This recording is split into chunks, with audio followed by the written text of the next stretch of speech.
everyone, Laura here. In this video we're going to be actually learning how to do the brioche stitch. Brioche is not hard.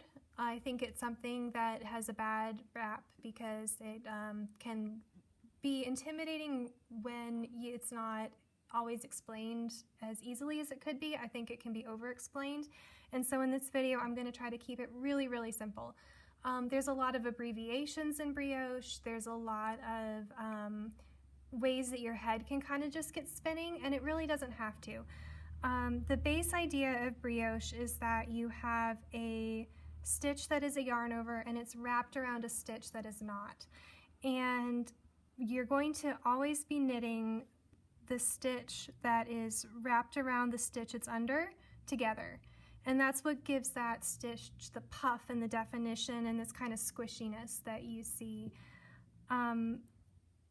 The biggest trick I've found with it, and I'll explain this again as we get going on it, is that whatever color you are working on, you're going to knit the stitch that matches that color. So if you get in the middle of your row and you're not sure where you are, the stitch that matches the color in your hand is the one that will get knit. And the stitch that does not match the color in your hand will always be slipped.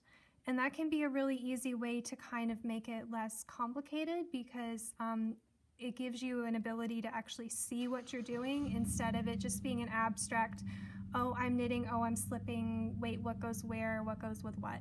So that can kind of help just hopefully break it down a little bit and just make it a little bit easier to visualize. So there's a brioche knit stitch and a brioche purl stitch. And on this row, I'm going to be showing you the brioche knit stitches, and then I'm going to turn this piece around and we're going to do the brioche purl. So to start with the brioche, you're going to, let's see, I've already done my first couple stitches on the row. So we're going to start with a brioche knit. And to brioche knit, you come into the stitch that's got a yarn over on it. This will already have been set when you do your setup rows. So every brioche pattern always has a couple setup rows, and that puts your initial yarn overs into your knitting. So when you come in to actually start brioching, this is always what it will look like. You may have these two pieces being the same color on your first row, but the concept is the same. And I went ahead and had it be one color this time, so that, not one color, I'm sorry, I didn't want to do one color this time. I wanted to have it be the two colors so you could get a really good visual of what you're going to be doing for the majority of your pattern.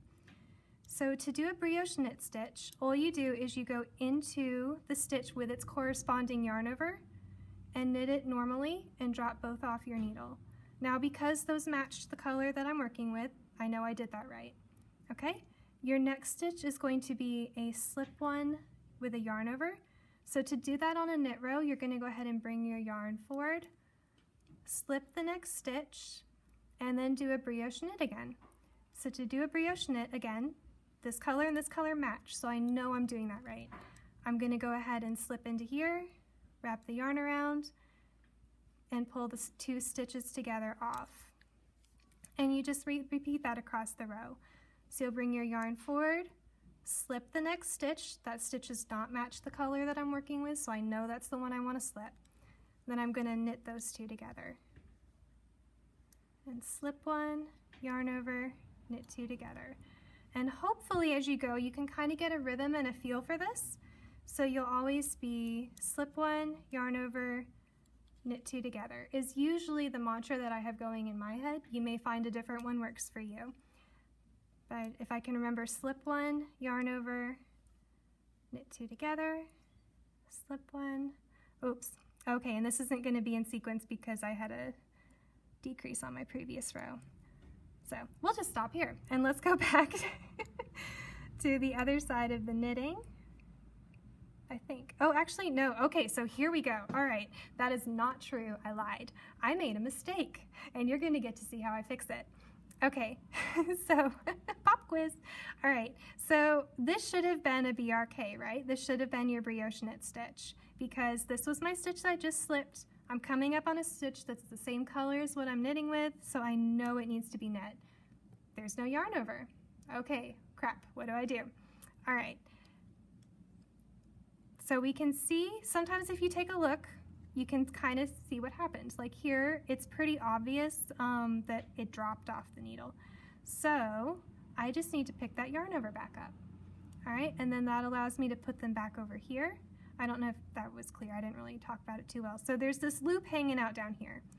That loop should not be hanging out down here. So that means that this loop needs to be on this needle. That's my missing yarn over. So I'm gonna put it up on this needle, slip both of them back over to my left needle, and now I can do my brioche knit stitch because I've got my yarn over and my blue stitch that I'm supposed to knit together. So we can knit them. And look at that, we're back in sequence. Magic. Oh, I love when it works. That was close. Okay, it wasn't really close. Okay, so that's it. That is your brioche knit stitch. I'm going to now push my knitting back up to this other side. If you're working in the round, you won't be pushing your knitting, but because this bobbles pattern that we're focusing on as part of this knit along is flat, you knit one row with color A, or in this case color B first, and then you knit the next row with color A. And your color A is going to end up being your brioche purl stitch. So always in brioche is typically a rib. I haven't found a pattern that's not. As soon as I say that it's always a rib, I'm gonna find one that isn't. But everyone that I've always seen has always been a rib. And so every time you do this, one color will always be your purl stitch and one color will always be your knit stitch. And that won't change. But the concept is the same, is that you've got a yarn over on top of a stitch, and then you've got a stitch that doesn't match the color that you're working with. So we're gonna get back over to this side. Oops, I'm all tangled up. Hold on, hold on. Okay, crisis. All right, let's see. So we've got color A now. On this particular pattern, it's wanting me to slip my first stitch. So I'm gonna do that. Maybe not. Hold on. Okay, we're just gonna skim ahead past this first part because, no, we're not. This is what I get for just doing a tutorial and not reading the pattern. Your edge is not gonna look like this, don't worry about it. Your edge won't look like this. I was just trying to get it set up for the previous row and I set it up wrong. You will not have this problem, you're fine. Okay, so we're back on the idea of brioche purling now. I'm set and we're ready to go. All right, so to brioche purl, again, it's the idea of, okay, this stitch does not match the one that is on my needle. So I'm going to slip this stitch, wrap my yarn around, and purl these two together. Okay? Then you're going to slip your next stitch, wrap the yarn around, and purl these two together. So again, it's the idea that you're going to slip the stitch that doesn't match the one that you're working with,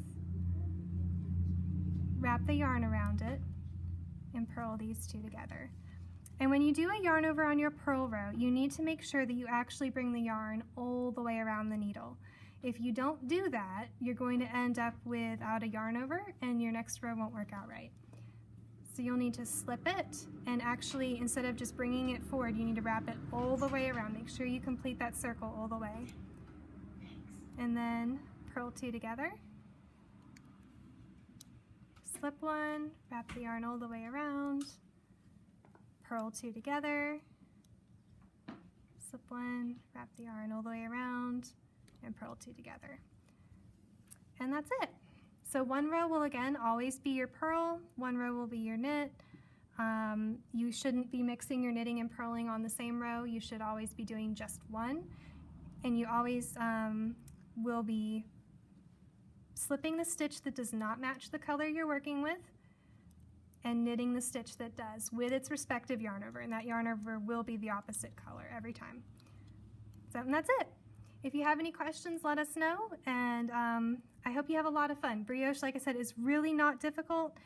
It just, it takes a little bit of practice, a little bit of muscle memory, but if you get too bogged down in the terminology, it'll feel a lot harder than it has to. And so I hope that all of you are able to just kind of relax and breathe into it and enjoy the process. Let us know if you have any questions. We're happy to help however we can, and we can always